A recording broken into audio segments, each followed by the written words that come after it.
Okay, I'm going to continue on, and I'm sure I will get through. I shouldn't say that, but I'm likely to get through all of the endocrine system. Just depends on how much time we.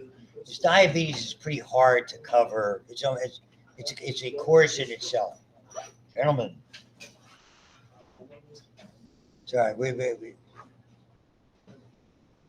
Eh, yes,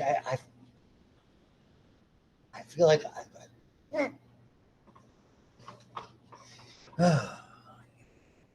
all right.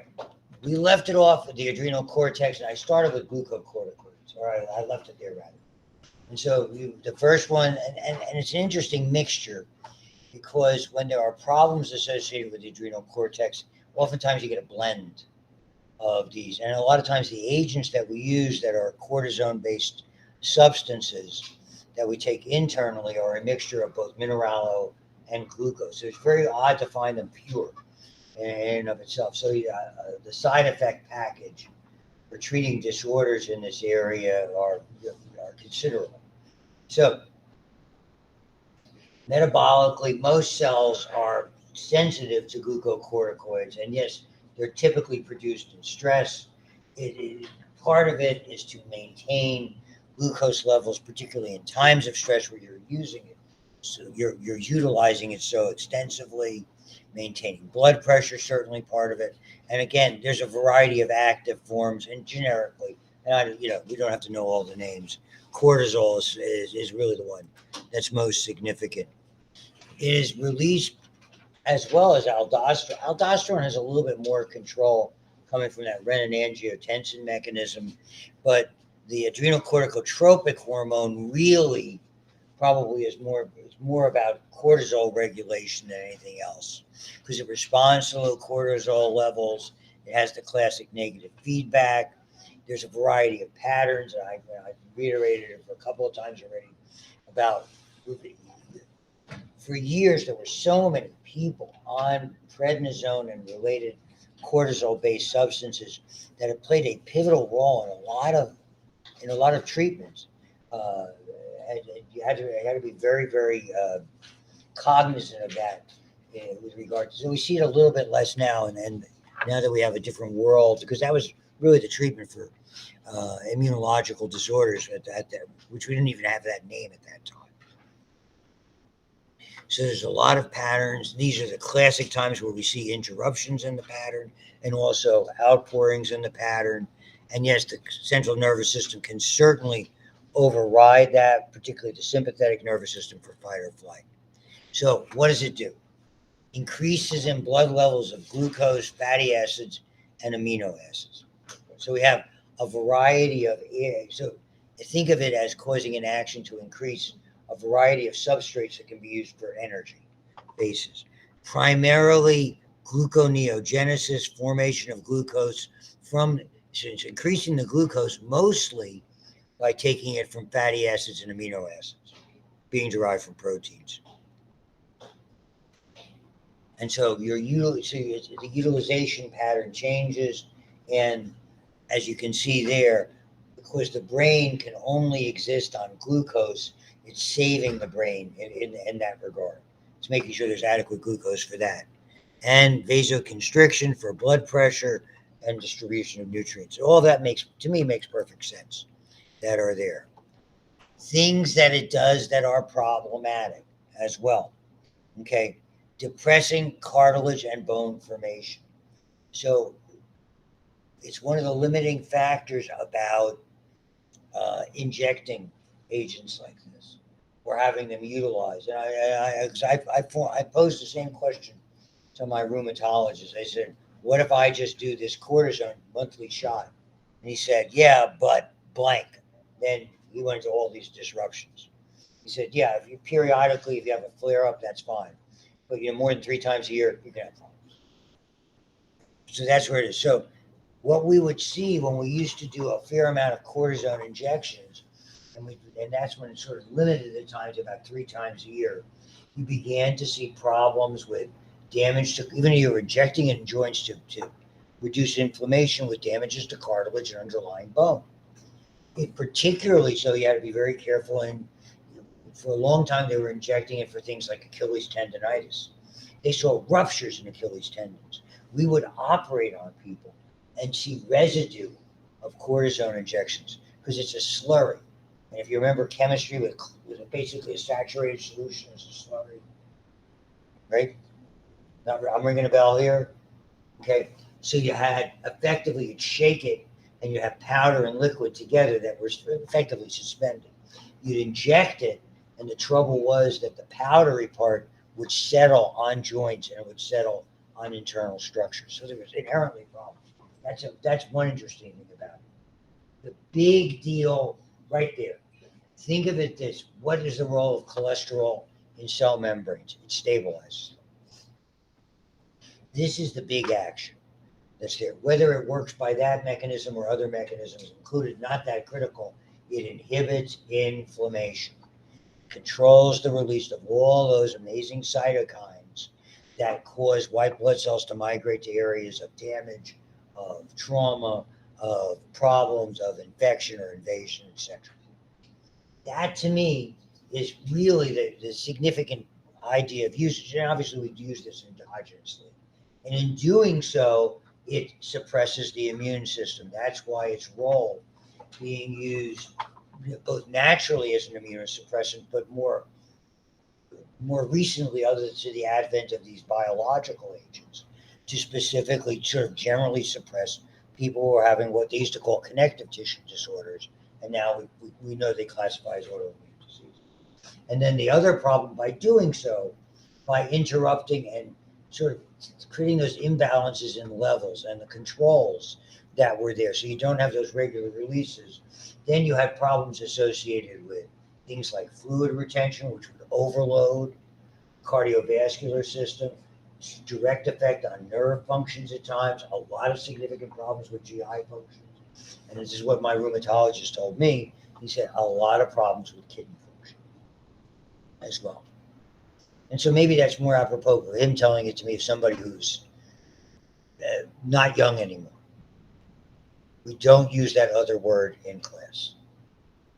The O word for not young, it's like the B word for not having hair, or the F word for not being svelte.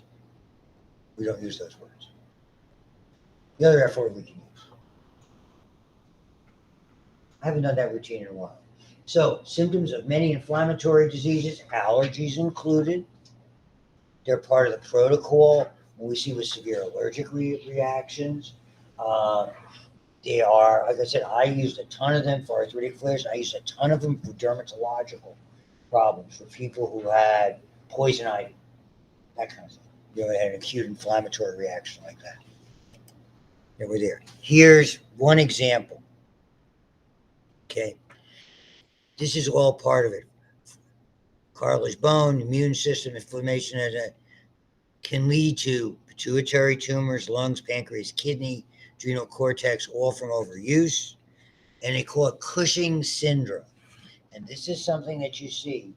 It has to do with a combination of all of these factors, but typically there is a certain amount of the mineralocorticoid effect, the aldosterone. And what that does, by increasing fluid, we tend to see accumulations of fluid. Okay. And so you can't classically see people who are on high dose steroids, and if they show you this, they always show the same woman's effect by this so-called moon-faced or buffalo hump, where fluid accumulated in certain areas. And yeah, there's different ways that you can go about treating it. So it could be tumorous in nature. Normally, it's medication, and if they don't have, I think the picture there it is, should be coming up. So you can see the distinction. Now, to me, the hump is not, it's just a place where fluid accumulates. But I have seen facial distortion. I might have commented on it when we did the A&P, the anatomy part of the program. I talked about Meniere's disease when we talked about the ear. Is that ringing a bell? Okay. That's an autoimmune disease that affects your balance mechanism, and we'll probably see it again inside the semicircular canals in the ear. And for the longest time, I don't know if there's any more modern treatment today, the treatment was high doses of steroids. And to this very instant, this was the, I don't know if I told you this specific anecdote. My first wife wanted a June wedding. And unfortunately, the synagogue, Tree of Life, where the terrible shooting occurred 40 years earlier, in 1978, was booked in June. The gal who got the last spot of a June Saturday, okay, ended up with this disease. She also was a relative of a relative. So we saw her in all these, weddings and bar mitzvahs and things like that. A year apart, she had gotten this diagnosis. She went to being strikingly attractive to looking like she gained 50 pounds and could hardly move. The balance disorder was so severe that they literally had to have people on each arm so she could walk. It was totally unrecognizable. That's what steroids could do, and she clearly had the Cushing syndrome. Today, I'm only upset that I forget her name.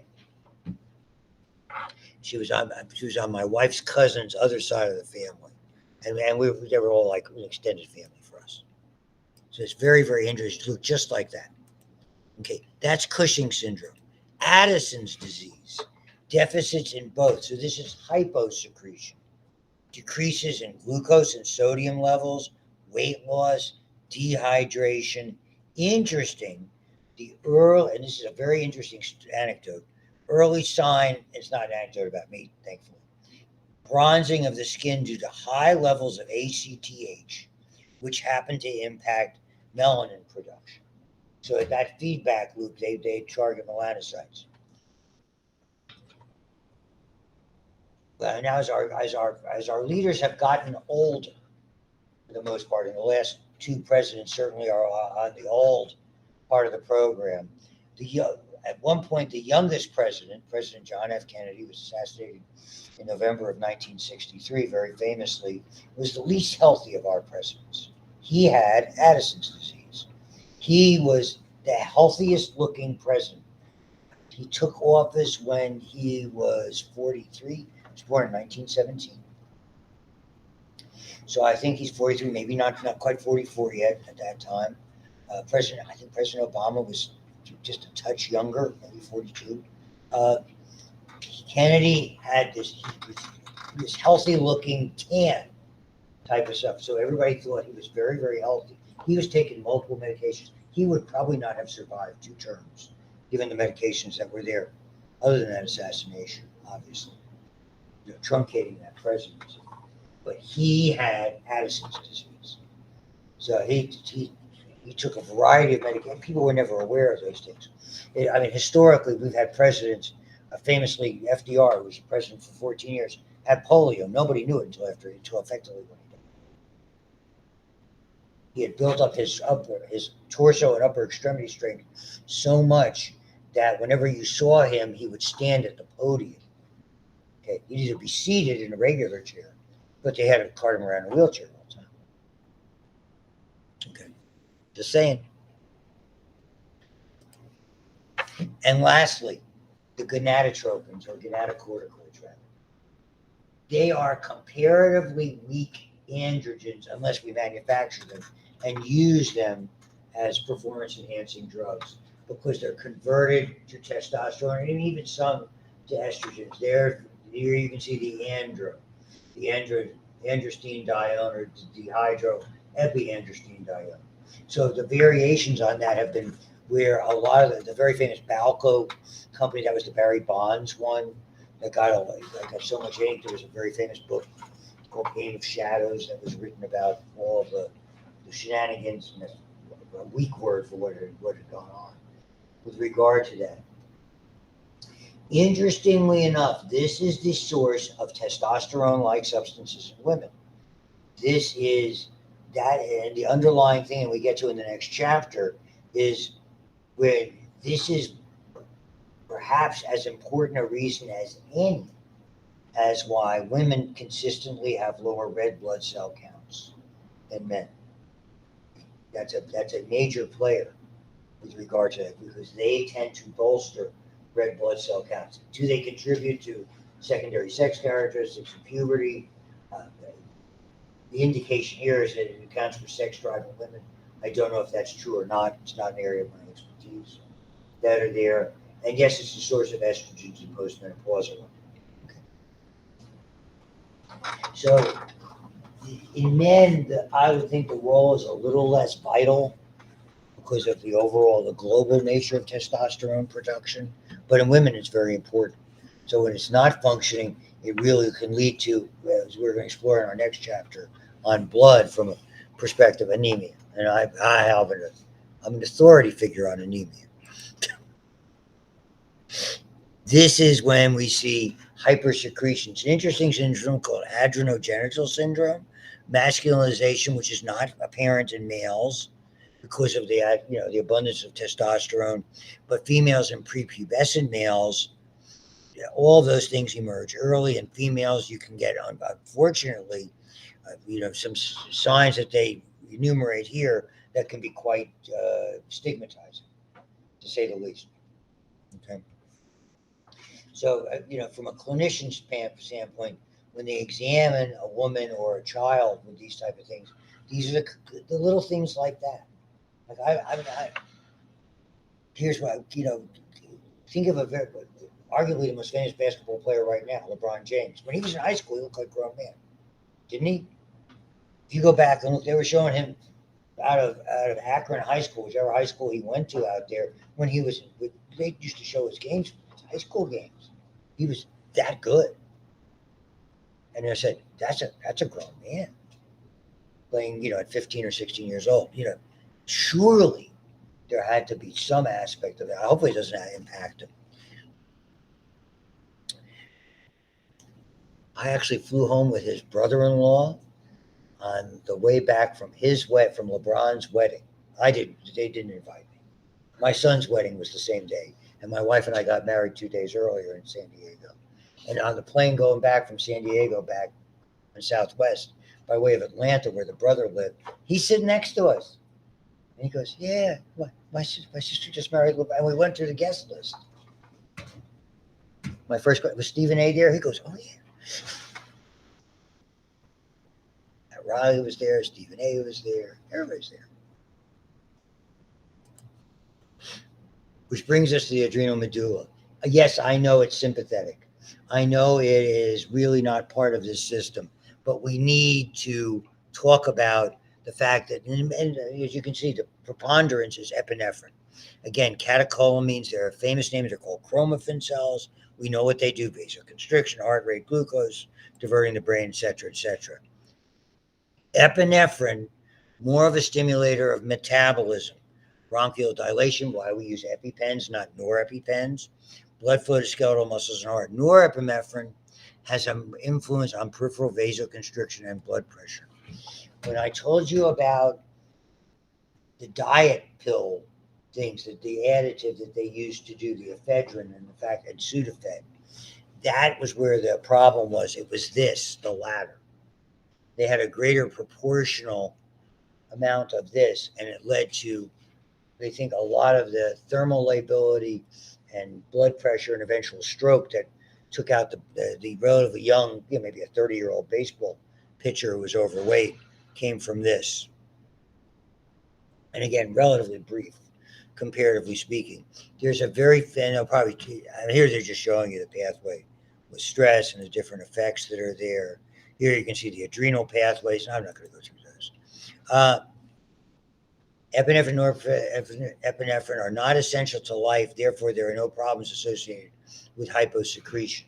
So if your adrenal medulla didn't work, obviously you wouldn't have a classic fight or flight response, but you could survive, is the way I would read that. This is interesting. Hypersecretion, uncontrolled sympathetic nervous system, hyperglycemia, metabolic rate, heartbeat, hypertension, these things. In doctor, particularly for those of you looking at the doctor careers, that's one of those neat things you look at. Everybody's on the lookout for a pheochromocytoma. There's certain diseases. So I was hearing about that in school before residency. Oh, we better work them up. When I went and did my first thing tagging with doctors. Oh, we better work them up for a pheo. Okay, so if they saw hypertension didn't have a ready explanation, and anything looked like that, they would immediately look for that. And to do that, I don't know what they do with it now, but at the time you collected urine for 24 hours and you could get a sufficient amount of a breakdown product of epinephrine, norepinephrine, called vanilmandeleic acid. Why that stuck in my mind, I don't know. But that everybody, because you figure if you wrote that, now you could write a paper on that, and that would, you could get you could get somewhere with publishing that early on. So they give you a nice list of all of those that are there. Pretty interesting. Not so interesting because we don't know enough about it. The pineal gland, we talked about that with the brain. Melatonin, which is which is a derivative, as the name would suggest, of serotonin. Whenever again, when they say may affect, that's code for we don't know. That's the code. Gal who worked for me, and maybe I told you that way back when I was in practice, she had an abnormal finding there on X-ray. They sent her down to the concussion guy, who was the lead neurologist, Dr. Marone. Her doctor sent her down to Pittsburgh for him to look at to make sure. And he basically said, because she says you need brain surgery. He looks and goes, no, that she didn't have any of the signs or symptoms. He said, we'll just watch it. Eventually she relocated. Yeah. Uh, so these are things we do think it plays a role in these. In a lot of the cycles, our bodies have a lot, just like the cortisone. Those are called daily or diurnal cycles. You have annual cycles. We obviously have menstrual cycles. There are a lot of cyclic ways that chemicals are released. Okay, so and probably there is some involvement. I think more so with sleep and appetite cycles, antioxidant and detoxification molecules. I'll buy that. So I think most noteworthy is the melatonin aspect that it endogenously produced. And I always tell everybody the same rejoinder about that. If you have trouble sleeping I don't see any problem with taking melatonin, take it on trial basis one time to see how drowsy you are the next morning. Because people have gotten into the car and gotten into accidents because it can sometimes have a lot more. It affects different people differently. Yeah, my stepson was taking it. He was always having trouble sleeping, so he took that, and it did help him. And he actually found meditation more helpful. So go figure. He obviously needed it after teaching. He was a part-time teacher here for quite a little while. Obviously, that affected him. You could have had him for physics. See, that would drive me bananas. And there's the picture with the location. Don't care. Pancreas. Here we are. We will evaluate the acinar cells and all those wonderful digestive enzymes as we do digestive physiology, one of my favorites. But here it is in living alpha and beta cells, the islets of Langerhans cells. Alpha cells, glucagon, which are hyperglycemic, and beta cells, which are hypoglycemic by definition and make very famously insulin. So they are located here. I don't really care about the cell, and these are the acinar cells. But so I mean, it's a it's I guess that's distinctive. And again, for those of you interested in medical careers, there's a wonderful course called histology, which means this is when you go microscope to microscope looking at things, and you have like 30 seconds to make a call on it. Fun.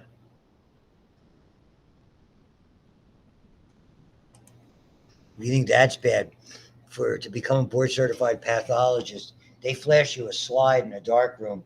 You have 30 seconds, not just for the cell, but to diagnose the disease. For the pathology boards. Just saying. Remember my mom's, you should remember, my mom's 80 years best friend, her son, is a Sloan Kettering trained oncologist, pathologist. Not bad. Not bad for a kid from Hillside, New Jersey. Glucagon, extremely potent hyperglycemic agent. The beauty of this is the relationship between the two. Okay? So what happens? Glucose levels go down. You eat something, amino acid levels go up. Anytime you ingest something, sympathetic nervous system. Okay. All of those kinds of things will do that. There's certain things that will trigger glucagon. Okay. Amino acid levels will be protein digestion, obviously. Insufficient glucose levels, a little bit different.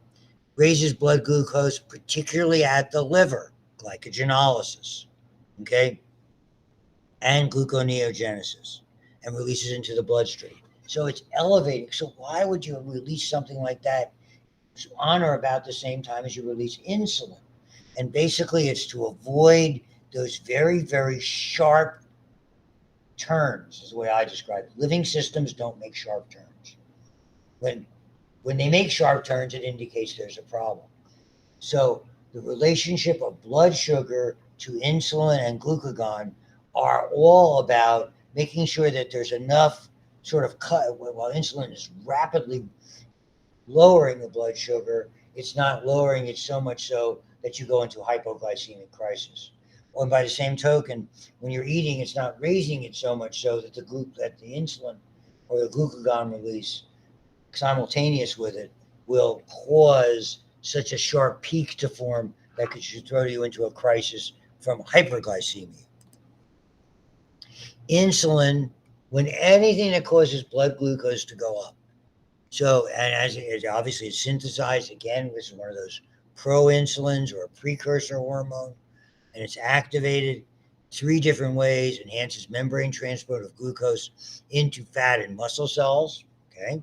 Inhibits breakdown of glycogen to glucose, so it's opposite what's going on in the liver.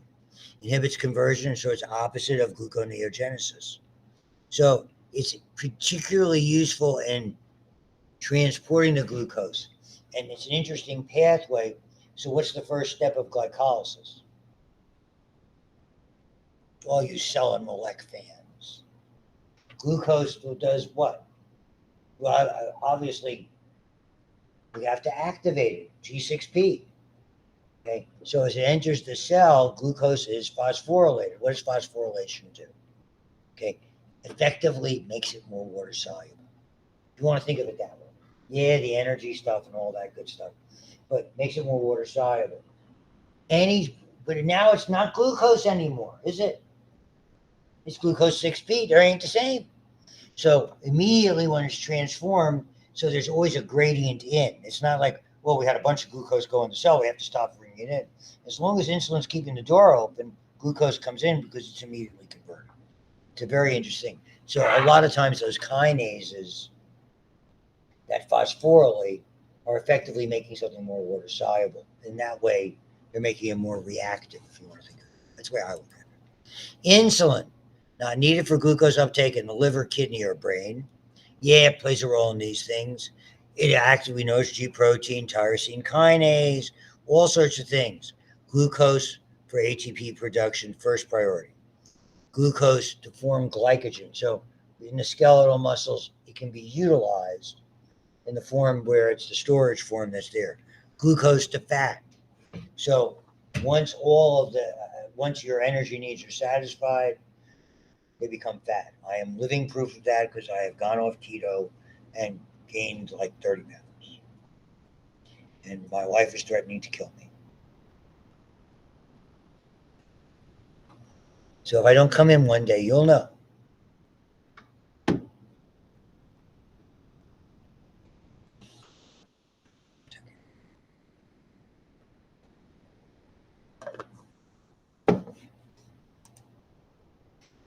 Factors that influence it: elevated blood glucose, primary stimulus. But amino acids and fatty acids, they're suggestive more of glucagon being released and the insulin being released to compensate for it, or just eating in general. Okay. Acetylcholine by parasympathetic nerves, I'll buy that. Glucagon, epinephrine, growth hormone, thyroxine, and glucocorticoids, all stimulated. So somatostatin and sympathetic. So in the sympathetic nervous system, we're using our energy source in sympathetic is mostly breaking down fats. You want to think of it that way and not carbohydrates. And so the sympathetic nervous and somatostatin is sort of opposing growth hormone to a lesser extent. I always find that interesting interplay between growth hormone and insulin. When we're eating, we're designed to utilize insulin for energy transformations, not growth hormone for the most part. So, I mean, the somatostatin, I think, just occupies temporarily the growth hormone, but in such small amounts, typically when you're eating, the insulin overwhelms it. Not doing that. Which brings us to abnormalities. And I don't know if it'll show. I don't know if I can do it this way or not. I'm going to try to turn the camera on. That's what I'm doing. So I guess Dr. Hilwig, I know how, it's too hard to see from that. But I'll sort of, point to it and draw it as best I can. You guys can see it here. For years, when we evaluated diabetes, we did it with a curve. Okay? We had the x-axis, as it always almost is, time. And here, blood sugar. And we used it as a glucose utilization curve. So you have whatever your base level is, and in most healthy individuals, let's say it's between 70 and 110, ballpark, 60 to 100, whatever you want to call it. And they stay around that base level, and when they ate, okay, it would go up, and then it would, notice I'm go down, and then it would sort of do that. And to return roughly to normal, not that my artwork is so good, was about 2 hours from whatever time zero was. And the peak might be 150. Could there be a tiny amount of overshoot? I suppose. Not a lot. But you'll see, and if you guys can see what I drew there online, but I'll be good to draw it again next time we meet when more people are here. That's typically a sugar utilization curve. Diabetes at that time was defined by looking at that curve. You would do the typical screening test was called a 2-hour. It was called a 2-hour postprandial, which meant you would fast overnight. You'd have a certain unit of sugar, and they would tell you what to eat specifically, and roughly 100 grams of carbohydrate, and then come in and do the blood test exactly 2 hours later. Depending on what that was a screening test. If that was an elevated number, let's say a 2-hour postprandial was 120 or over, you're probably diabetic to some extent. Then, to make sure about that, the most famous of all of the studies was the glucose tolerance test. And basically, it started the same way, except you did it all in the laboratory. Or you could do it in your doctor's office, because you can finger stick now. For, as we all know, with like a glucometer, which we didn't necessarily, we're not that abundant. And effectively, this is what happened. You fasted overnight. You did a fasting blood sugar. Okay, and at that point, you had ingested you had a half an hour, and you were supposed to do it in 20 minutes of something called glucola. It was either a cola or an orange drink that had 100 grams of carbohydrate, which is sickeningly sweet. And then every half an hour, starting from time zero, okay, when you started drinking that thing, they would do a finger stick or whatever, or a venipuncture, and you would map it out. And you could do it for 2 hours, 3 hours, 7 hours. And the physician would study the curve. So effectively, it was a glucose utilization curve. If it was like that, basically you could tell, on the severity of it and everything else. We don't have to do that today, okay? Because we know that the more glucose that's in your bloodstream, what it consistently does is it alters your hemoglobin and forms hemoglobin A1C, which is called glycosylated hemoglobin. Some of the sugar attaches, if you will, to the hemoglobin. So we know what the normals are of that. And so you can measure what somebody's, let's say, fasting blood sugar is, or maybe after they eat 2 hours, give them that sort of, like, do a modified 2-hour postprandial, or some other way of measuring it, even a random blood sugar, and then look at the same time and do the, and just ask them when did you eat last or what you eat, and then do the glycosylated hemoglobin. Between those criteria, you could pretty well tell.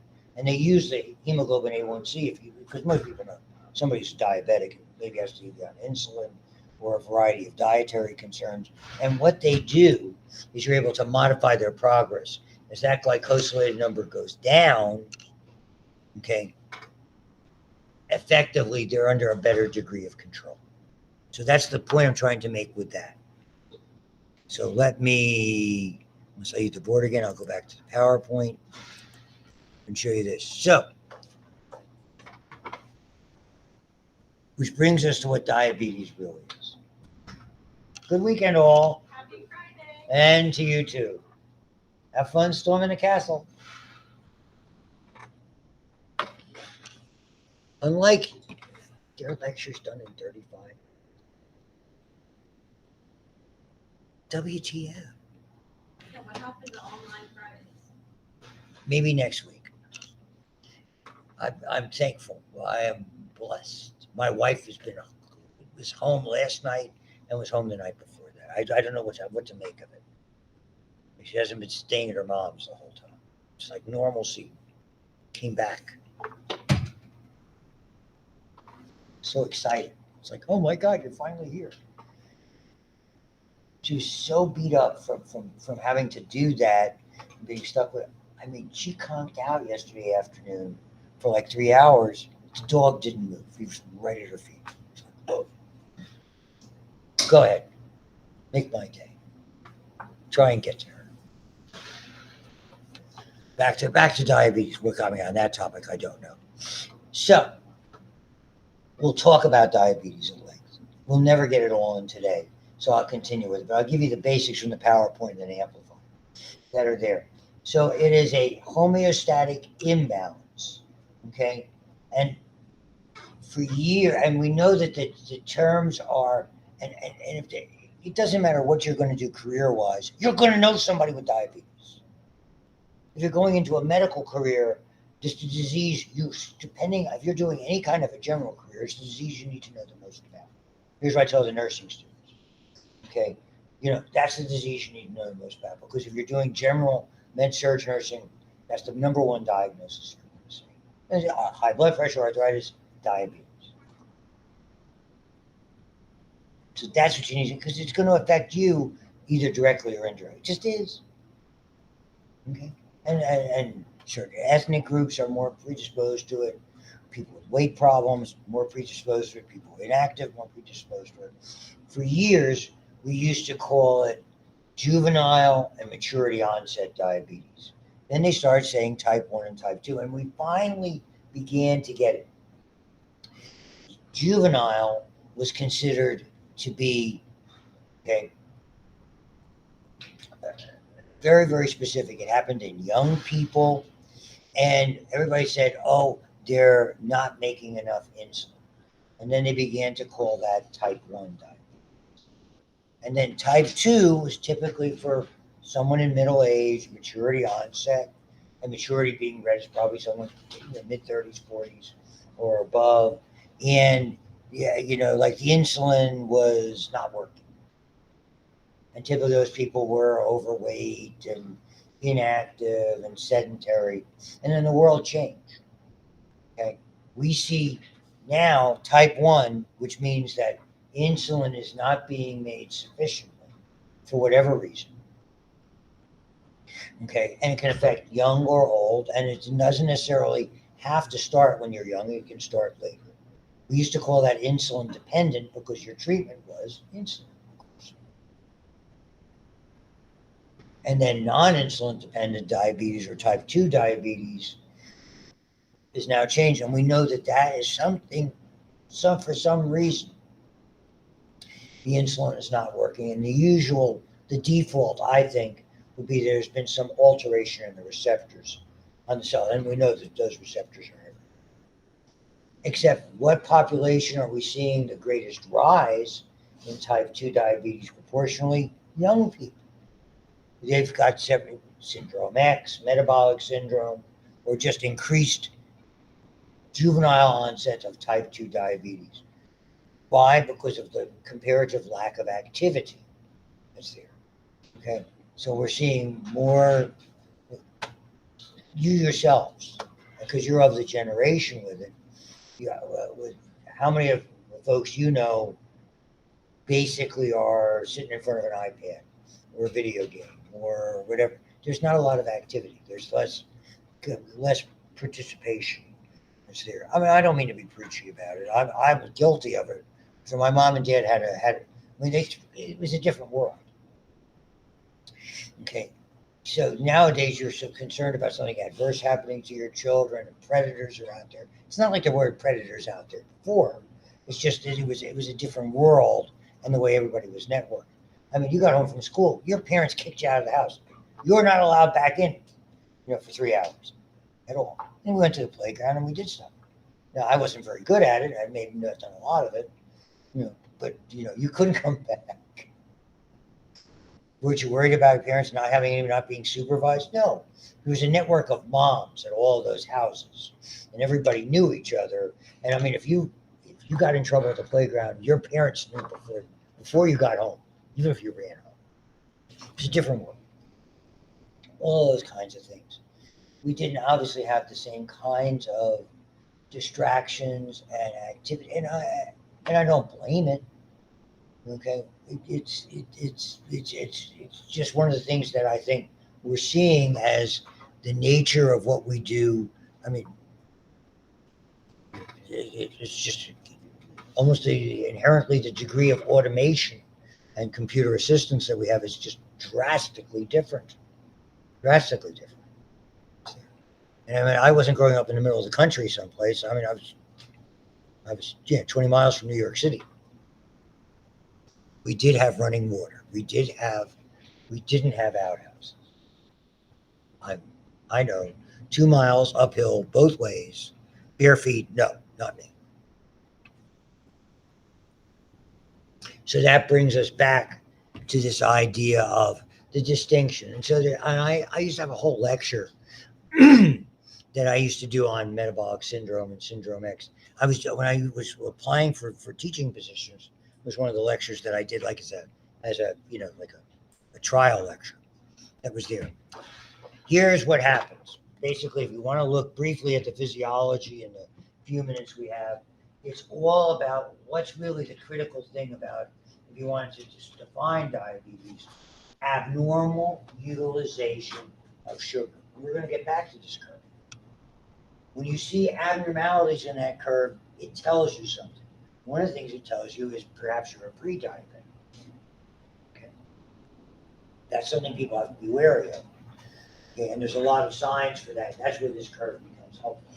Effectively, if you want to think of diabetes, you're not utilizing sugar properly, and most of the time it's characterized by consistently high blood sugars and nowadays over glycosylation of hemoglobin. Those are the big factors that are there. What happens? Okay. Your body is designed to expel, sugar and retain sugar. Excessive sugars are excreted. Most of the time, we're designed to conserve sugars that are there. However, if they're over a certain limit, then they become excreted in our urine. So the sign that people saw and why they call it sugar diabetes was the urine had abnormally high sugar content.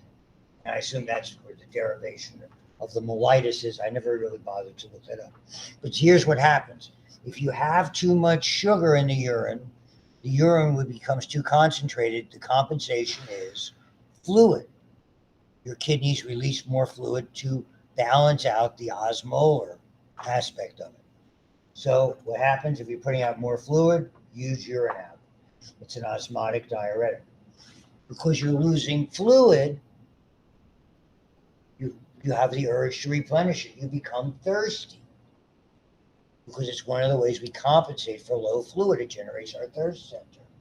And because our cells are not getting a sufficient amount of sugar, since the sugar is not entering the cell for energy transformation, we perceive that as hunger. So you get these three polys, polyuria, polydipsia and polyphagia. Okay, the cell can't take up the glucose, even though the glucose is in tremendous abundance in the bloodstream in cases that are uncontrolled. And on top of that, a fourth sign that they never show in these PowerPoints, don't know why, fatigue. Diabetics are typically fatigued or fatigue easily because they don't generate enough ATP. So it's the three polys and fatigue are the big signs that go along with it.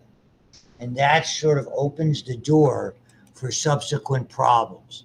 When sugars can't be used as a fuel, we have to use fats. You get lipidemia if you have an abundance of the wrong type of fats or any fats in your blood.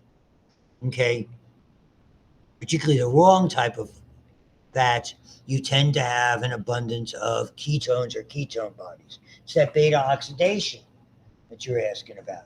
Those beta oxidized fragments, basically acetic acids, ram into each other, form these ketone bodies, and voila, now you get ketones that are acidic and ketoacidosis.